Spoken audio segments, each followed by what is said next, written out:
Hello students, welcome to my YouTube channel. And आज हम करने वाले हैं कक्षा 10 की साइंस की वर्कशीट नंबर 29, जो आपकी 9 सितंबर की वर्कशीट है, जिसके अंदर हम जैव प्रक्रम पढ़ रहे हैं। ठीक है, पिछली वर्कशीट में जो हमने परिवहन होता है, यानी कि पानी का या जो रक्त है या भोजन पदार्थों का जो वहन होता है मनुष्य के अंदर पढ़ा, इसमें हम पढ़ेंगे प्लांट्स के अंदर, पौधों के अंदर। ठीक है, पौधों के लिए नाइट्रोजन, फास्फोरस तथा दूसरे खनिज लवणों के लिए मृदा जो है वो निकटतम और प्रचुरतम स्रोत है। यानी कि पौधों के लिए जो नाइट्रोजन, फास्फोरस तथा कोई भी खनिज लवण है वो कहाँ से लेते हैं? मिट्टी से लेते हैं। ठीक है, अपनी जड़ों से।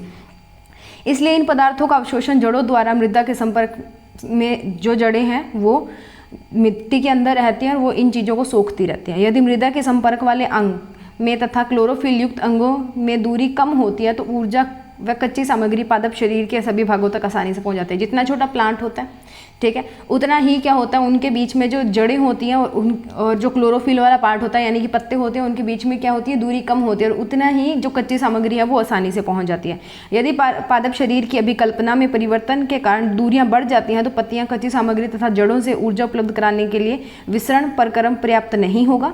ऐसी परिस्थिति में परिवहन जाइलम और फिलोम के द्वारा होता है। तो यहाँ पे अब जाइलम और जब जड़ों से नहीं होता है तब किसके कारण होता है? जाइलम और फिलोम के कारण। ये दो जो होती है कोशिकाएं होती हैं। ठीक है, तो पादप प्रचलन नहीं करते। ये पादप शरीर का एक बड़ा अनुपात अनेक ऊतकों में मृत कोशिकाओं का होता है। इसके परिणाम स्वरूप पादपों को कम ऊर्जा की आवश्यकता होती है तथा वे अपेक्षाकृत धीमी वहन तंत्र प्रणाली का उपयोग करते हैं। हमारी जितनी ऊर्जा है, अगर बोलने के एनिमल्स, जानवरों जितनी जो ऊर्जा है वो उनको नहीं चाहिए होती।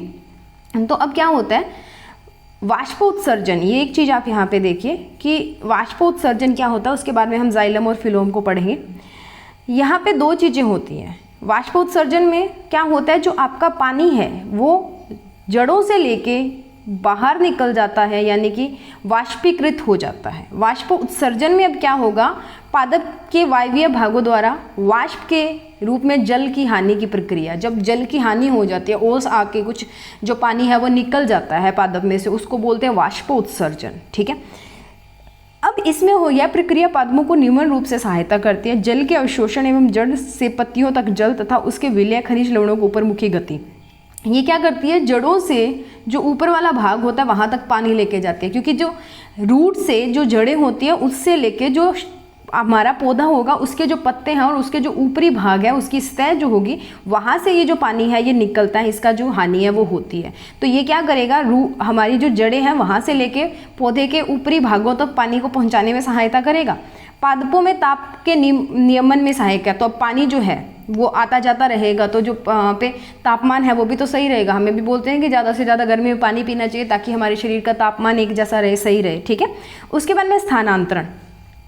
पत्तियों यानी कि खाद्य कारखानों में पादप के अन्य भागों तक भोजन के वहन की प्रक्रिया, उसको स्थानांतरण कहते हैं, में ऊर्जा एटीपी का उपयोग होता है। स्थानांतरण यानी कि पत्तियों से पादप के अन्य भागों में, यानी कि पत्तियों से जो भोजन बनता है उसको शरीर के अलग अलग हिस्सों में लेके जाने की प्रक्रिया को, उसकी वहन को क्या बोलते हैं? स्थानांतरण बोलते हैं। इसमें जो ऊर्जा है वो एटीपी का उपयोग होता है। ठीक है, एटीपी जो हमने पहले पढ़ा था।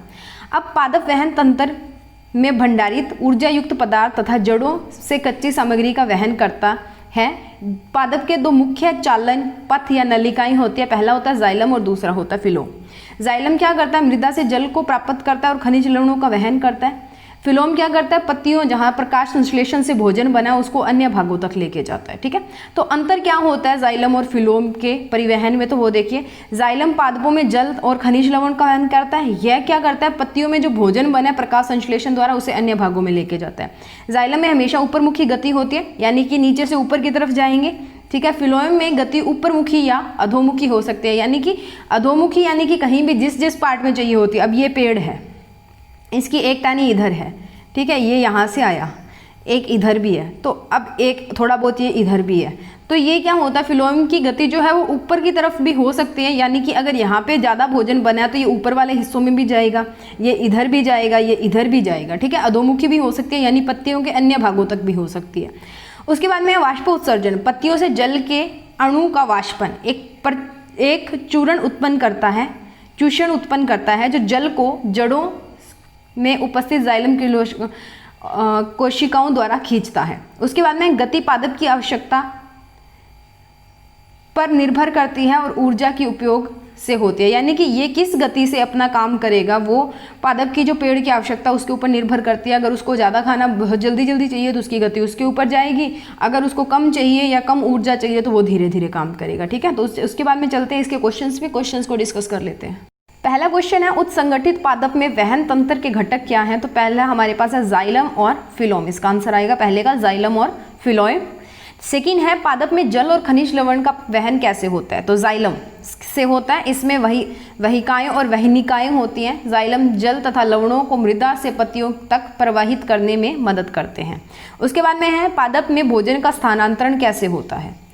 पादप में प्रकाश संश्लेषण से बनाए गए भोजन प्राप्त पोषक तत्वों का परिवहन फिलोम नामक उत्तक से द्वारा होता है। ठीक है, आप इसको इतना भी लिख सकते हो, इसके अलावा आगे भी लिख सकते हो। भोजन में प्राप्त पोषक तत्वों का परिवहन स्थानांतरण कहलाता है। इन पोषक तत्वों का स्थानांतरण विशेष रूप से जड़ के भंडारण अंगों, फलों, बीज तथा वृद्धि वालों अंगों में होता है। फिलोएम द्वारा स्थानांतरण आवश्यकता अनुसार दोनों दिशाओं में होता है, यानी कि नीचे से ऊपर की ओर दोनों होता है। उदाहरण के लिए बसंत में जड़ व तने उत्तकों में भंडारित शर्करा और स्थानांतरण कलिकाओं में होता है। इससे वृद्धि के लिए ऊर्जा की आवश्यकता होती है, पतझड़ जब आ जाता है। ठीक है, या बसंत में जब दोबारा फूल फल खिलने लगते हैं तब। उसके बाद में आप इसका उत्तर इतना भी लिख सकते हो। ठीक है, ओके। उसके बाद में है पादप में जाइलम किसके वहन के लिए उत्तरदायी होता है। तो जल तथा खनिज लवणों के वहन के लिए उत्तरदायी होता है। जाइलम और फिलोम में पदार्थों के वहन में क्या अंतर है, तो ये हमने करना है। तो पहला है जाइलम में पदार्थों का वहन, फर्स्ट हमारे पास है। इसमें जल व खनिज लवण केवल ऊपरमुखी दिशा में संवहित होते हैं। इसमें जल तथा लवण का संवहन दाब तथा वाष्प उत्सर्जन कर्षण द्वारा होता है। जाइलम उत्तकों में पदार्थ का परिवहन वहनिकाओं या वहिकाओं के द्वारा होता है जो मृत उत्तक हैं। फिलोम में पदार्थों का वहन कैसे होगा, देखो इनमें भोजन अमीनो अम्ल का संवहन दोनों दिशाओं में ऊपरमुखी तथा अधोमुखी होता है। इसमें एटीपी ऊर्जा का प्रयोग होता है। फिलोम में पदार्थों के परिवहन चालनी नलिका द्वारा संगलन साथी कोशिका की सहायता से होता है, जो जैव कोशिकाएं होते हैं। इसमें मृत उत्तकों की सहायता से होता है, इसमें जैव कोशिकाओं की सहायता से होता है। ठीक है, तो ये थे हमारे सॉल्यूशन वर्कशीट नंबर 29 के। तो ये रहा क्वेश्चन नंबर 4 और 5। देन उसके बाद में हम देख लेते हैं अपना क्वेश्चन नंबर 3 और 4। ठीक है, उसके बाद में हमारे पास है क्वेश्चन नंबर 1, 2 और 3। ठीक है, तो आप यहाँ से इसको पोज करके नोट डाउन कर लें।